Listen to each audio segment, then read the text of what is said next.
Hello everyone and welcome to our module on skin infections. What we're going to do in this video is talk about skin infections, beginning with the most superficial infections and finishing with the deepest skin infections. So we'll start with impetigo, and the reason we're starting with impetigo is because this is a very superficial skin infection. It involves the epidermis, and in impetigo, bacteria get into the epidermis and neutrophils collect beneath the stratum corneum layer of the epidermis. The neutrophils and the bacteria lead to the formation of macules and papules, which can rupture and cause erosions.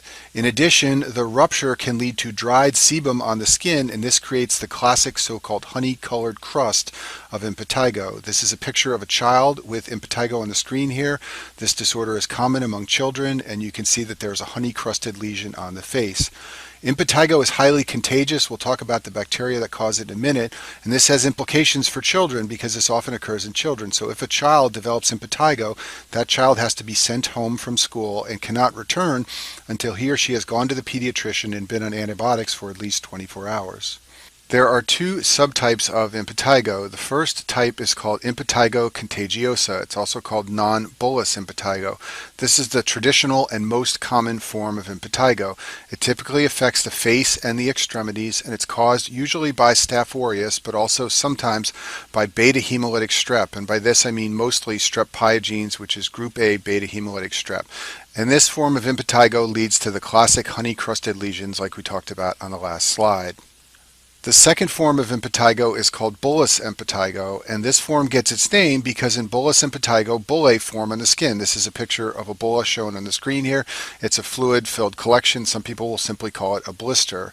This form is also seen in children. The trunk is more commonly involved in bullous impetigo, and this form is always caused by Staph aureus. Now, I told you that the traditional honey-crusted form can be caused by Staph aureus, and I also told you that this bullous form is always caused by Staph aureus. So why does Staph aureus sometimes lead to the non-bullous form of impetigo and other times lead to bullous impetigo? Well, let's talk about that now.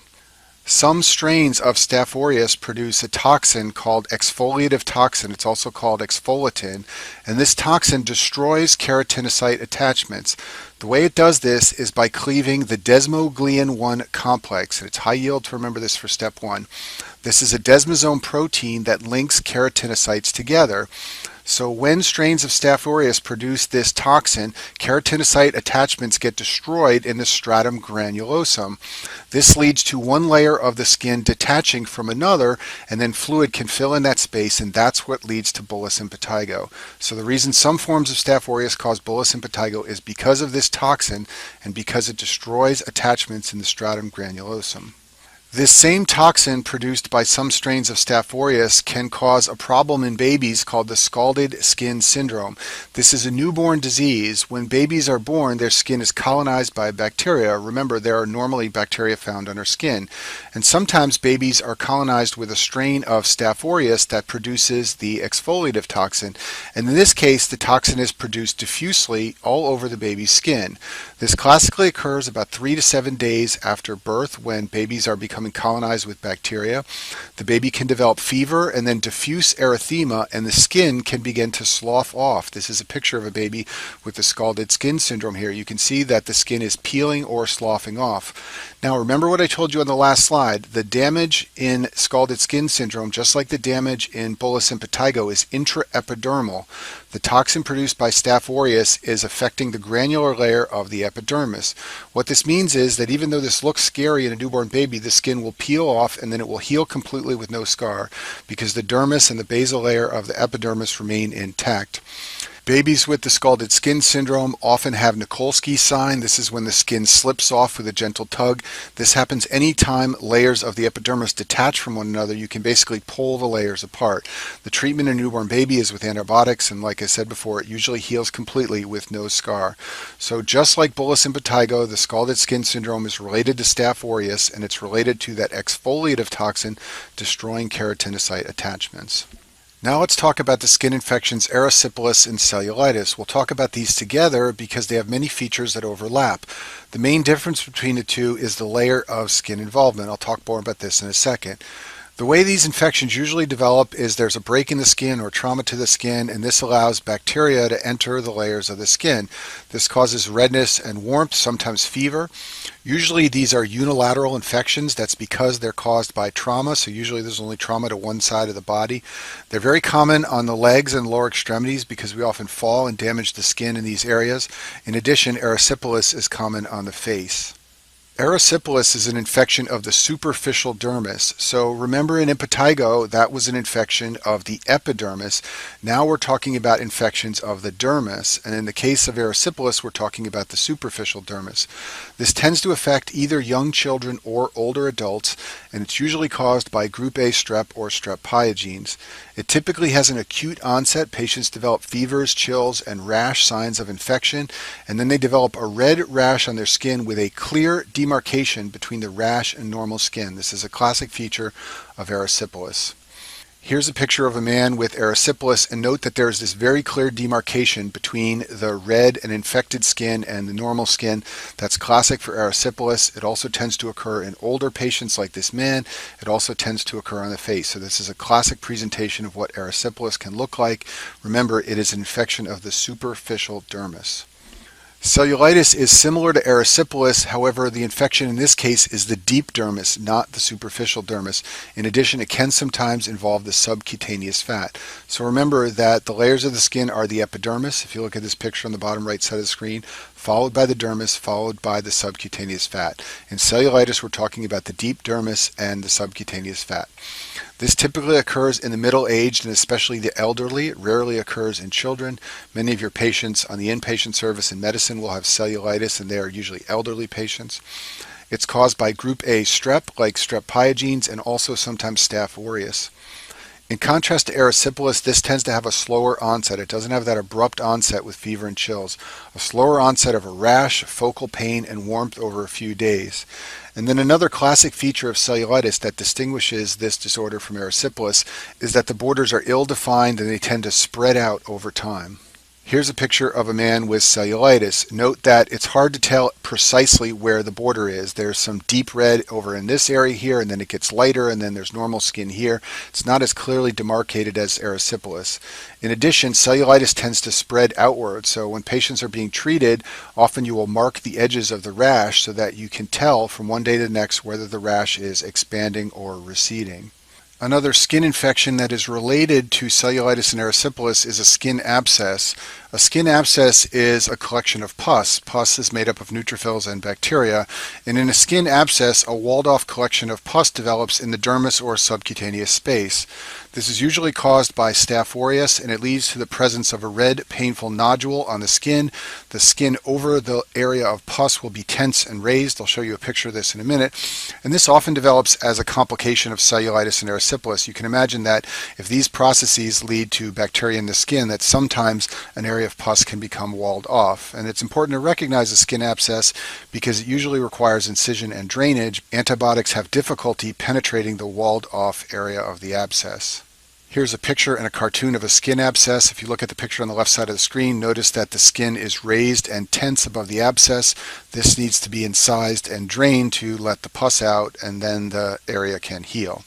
So now we've talked about impetigo, which is a superficial skin infection involving the epidermis.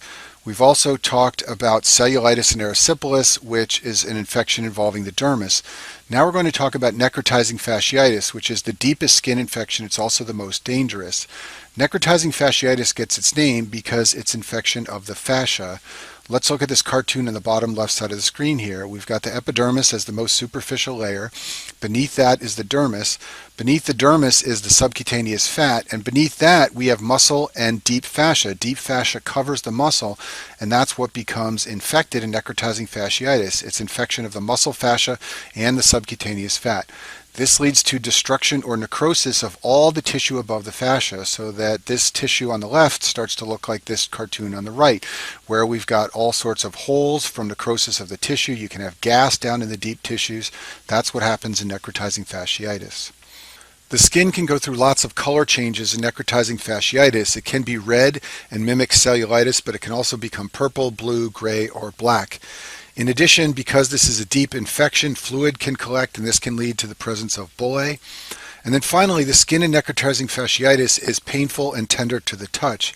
Classically, the pain is out of proportion to the exam, meaning there's an apparently minor rash or injury with exquisite tenderness in the skin overlying the injury. In fact, sometimes the injury is so minor that patients don't think it's a skin process. They think they have a muscle injury because the muscle beneath the skin is so painful. Now, eventually, as necrotizing fasciitis gets worse, the pain stops and the patient develops skin anesthesia, and that's because at this point nerves have been destroyed. Crepitus can occur in necrotizing fasciitis. Crepitus is a physical exam finding. It's a crackling sound you can hear when the skin is pressed, and it's caused by gas under the skin. Remember, the infection in necrotizing fasciitis is very deep, so when bacteria produce methane and carbon dioxide, which are gases, this can lead to bubbles under the skin, and these will make a crackling sound when you press on the skin. Here's a picture of necrotizing fasciitis. Note the multiple different colors. Some areas are red, but others are pink, purple, or even black, and this would be very painful to the touch on physical exam, possibly with the presence of crepitus. Necrotizing fasciitis is often fulminant and deadly. It carries a very high mortality rate. One of the reasons for this is that the infection can spread quickly and easily along the muscle fascia. The fascia has a poor blood supply, so this allows uncontrolled spread of the bacteria. Necrotizing fasciitis requires urgent surgical debridement, and if you go into surgery, you will often be called by the emergency room to come down and evaluate patients who have rashes. What the emergency room doctor wants to know is, do you think this is necrotizing fasciitis that should go to the operating room? Obviously, you don't want to unnecessarily operate on a person who has a simple case of cellulitis. On the other hand, you don't want to send home an early case of necrotizing fasciitis because that patient can potentially die. There are two types of necrotizing fasciitis. The first type is polymicrobial. It often involves anaerobes like Bacteroides and Clostridium. In addition, it involves other bacteria like strep and staph. This occurs in patients who have some cause of immunocompromise of the skin, so in diabetics, in patients who are immunocompromised for any other reason, and also in patients with vascular disease who have poor blood flow to the skin. And this type of necrotizing fasciitis usually occurs following surgery, so a patient has a skin incision as part of a surgical operation, and following that, necrotizing fasciitis develops. The second type is usually caused by group A strep. Sometimes it's caused by staph, and this is the type that occurs in otherwise healthy people after some minor skin injury. This is the scary type where a person can have a fall and a minor injury to their skin and then develop the life-threatening infection necrotizing fasciitis. So the classic case to know for your boards is minor skin trauma or someone who is diabetic or immunocompromised after surgery. The patient presents with redness and warmth of the skin. In the early stages, it can be confused with cellulitis. In later stages, it will look purple and black like the picture I showed you. Pain will be out of proportion to exam. There may be crepitus, and then in addition, especially in a board question, they will often describe fever or possibly hypotension as a signal that this patient has a serious and life-threatening infection. And that concludes our video on skin infections.